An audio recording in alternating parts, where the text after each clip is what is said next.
Minkejja li l-kap tal-Partit Nazzjonalista Adrian Delija provajat l-impressjoni li ħallas dak kollu dovut minnu f'taxxa ta' dħul.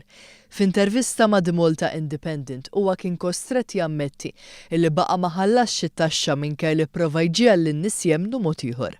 Kien il-ġurnal kulħadd li l-ħadd li għadda żvela li Dottor Delija baqalu jħallas aktar milli diġà ħallas.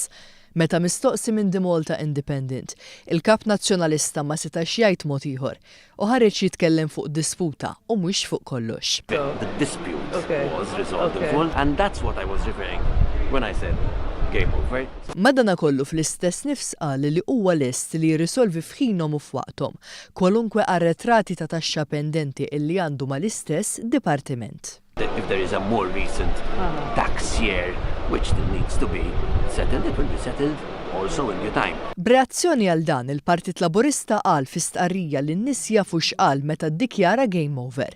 Bil-mezzi tax-xandir tiegħu jikkwata jgħid li m'għadx kwistjonijiet pendenti dwar il-ħlas tat-taxxa. Il-Partit Laburista qal li Dottor Delija għandu jifhem illi issa m'għadux fl-awla tal-qorti fejn hemmhekk jista' joqgħod jilgħab bil-kliem. Iżda bħala politiku jeħtieġ li jistqar il-verità sabiex isostni l-kredibilità tiegħu stess.